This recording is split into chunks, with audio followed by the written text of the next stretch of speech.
I paid for her birthday and had my brother take them out and stuff. So I paid for everything, make sure she had the birthday that she wanted. But I had to tell her happy birthday from the FaceTime or something. Yeah, from the FaceTime. So how did all of this affect her though? Seeing you the way how you were, coming home and you couldn't really walk, you couldn't do anything. How did this affect her? It was tough. It was tough for them. It was tough. Yeah, we on Boss Talk 101. Yeah, we gonna talk. So did those blood clots that you have in your lung, did they dissolve now? Yeah, they gone. So they just go away? And you know what's crazy about it is I went in for a checkup one time and I just been law of attraction type vibes, I'm healthy. I'm not gonna have to take these blood thinners. I like to hoop too. I still be hooping. And they you can't play basketball no more on this blood thinners because if you get injured, you die. You know what I'm saying? Yeah, because the blood just... Yeah. You know what I'm saying? So they you can't do this, so on and so forth. And I'm I'm going to be at a hoop. I'm going to be healthy. I'm going to get back to my music. I'm going to be on stage. You know what I'm saying? And one of my checkups, I went in there and they said, I don't know what happened. They're gone. All of them. Wow. All of them, they just gone. Because do you think it's the home remedies or do you think it's the medication or maybe a combination of both? I don't think it was the medic. Yeah, it's God for sure. It was it felt like a choice. It felt like I could just let it happen, and it was like an exit point. It's I could just allow myself to be gone right now, or I can live. It felt like a choice, honestly. And once I decided I was going to live, I started doing everything. It's funny. I called Chris Calico. I remember I called him. Was like, bro, I just did a push-up. One push-up. And I was so hyped. And he almost started crying. You know what I'm saying? Because I was so hyped about one push-up. You know what I mean? So, but I literally, on some Rocky type time, I had to, I was crawling around the house at one point, not letting nobody help me, to being able to walk around the house, be able to do a wall push-up, do a regular push-up on a floor, right, and then being able to do one lap around the house without feeling like I was about to die. You know what I'm saying?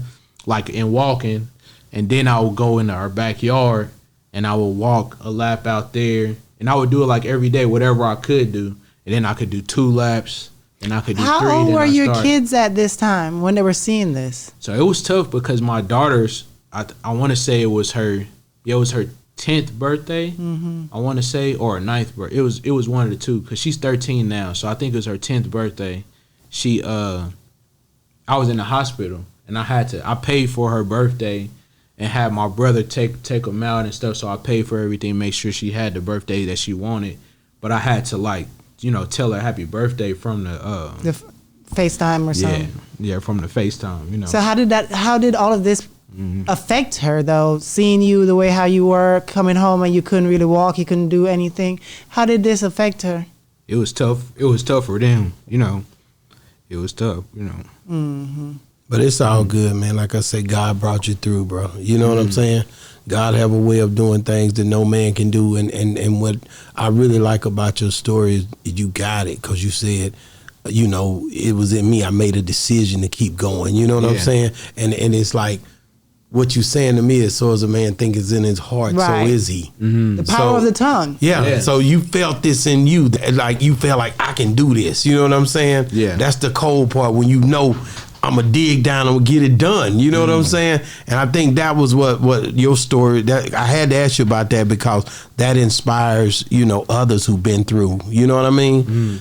Who go through, you know what I'm saying? You could have died and God gave you a second chance, but he said, I decided that it's something in me to say I can keep going. Yeah. It's you made the decision. Yeah. I could have gave up, but I made the decision to keep going. Ain't that hard? Yeah, for sure. And that's, the beautiful thing about it too is it really put me in a position where it's I know who I am, I know what I'm made of, and I've always been a warrior. You know what I mean? Yeah. I always been like that. Every life and death situation I always faced it head on. Yeah. And I treated it like I'm a win. You know what I'm saying? I'm gonna make it happen. And I was grateful that I was still in a financial position to take care of my family you know, during that time. Right. Yeah. And my daughter and them, they didn't want for nothing. They still had everything that they had. That's good. And I kept a strong face on for them the whole time. You know what I'm saying? And you made it through. Yeah, they didn't see me break down or nothing. I held it together. I got it done for them. Man, I thought about the crawling around the house and just to who you are now, walking up in here and just killing this interview, and they were talking about the entrepreneurial spirit, being your partner Chris, and y'all just having things going. Man, God had a different plan. For sure. God had a plan for this thing to keep going, man. You know what I'm saying? And I think that's the part right there, man. And it's inspiration to others that watch our channel to say, hey, man, you can be at a near point and going through it so far to where you don't know if you're gonna make it, and then you can decide to make it. Yeah, you can. Because of the inner man in you. Exactly. And it all starts up here. You know Come what on, I'm I saying? said that earlier. It starts in the mind. Yeah. That mind. If you can make your mind, if you can control the mind, the actions will follow. You see what I'm If you can leave all that fear out of your mind, because a lot of times we sit down and we tell our mind, we're going to do this. Then comes the fear sneaking in, but what's supposed, or the procrastination and everything else comes after So that I think thought. it's about having, like processes in place. Like for me, I had this thing I do in my head, like erase and replace. So when because a lot of people pretend, especially like people that come from where I come from, a lot of people pretend like they're not afraid of nothing. You know what I'm saying? And I feel like this true strength is being able to be aware when you're afraid, but still facing it head on. You know what I mean? You still face it, but you have to allow yourself and understand, you know, fear's place in everything. Right. But erase and replace. So if I have a negative thought that I don't want to come to reality, I replace it with the positive version of it. You know what I mean? So if I'm fearful of something, I think of the outcome that I want, and I place that outcome upon me facing it. So it's like, as long as I take this head on, this is going to happen. Like, I kept telling myself, like, all right, I'm going to use this as an opportunity, because a lot of stuff required me before I went into the hospital. So I was like, I'm going to use this as an opportunity to make most of the stuff that I got going on passive. You know what I'm saying? I'm going to go ahead and dive deeper into my development skills and get some stuff going on that end too. Like, since I'm not able to use my voice yet, I'm going to get on this computer and I'm going to sharpen my tools on there, and I'm going to get huge blessings out of that. And I ended up, my first development deal while I was sick, I got was $150,000. You know what I'm saying? To wow, that's huge. You know what I mean? And that was while I'm on my medicine and all that type of stuff. And it came from, again, just that faith and belief, because I'm going against big corporations, and what took them 6 months to build, the company was unhappy with what they had built in 6 months. And my boy was on the board. He calls me and is like, if you could build this in 3 days, I think we can get the business. Wow. 3 days versus 6 months. I built it in 3 days.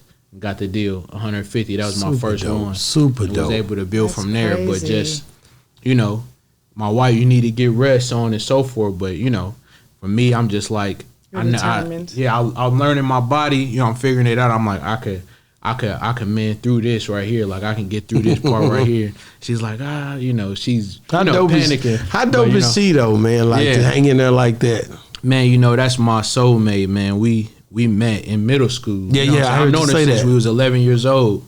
So it's just different. Yeah. It's just different when you know someone, when you grow up with somebody like that. You know She what I showed mean? you a lot of love, didn't she, man? Yeah. And you showed her a lot of love. Yeah, for That's sure. hard, man. I like it. You know what I mean?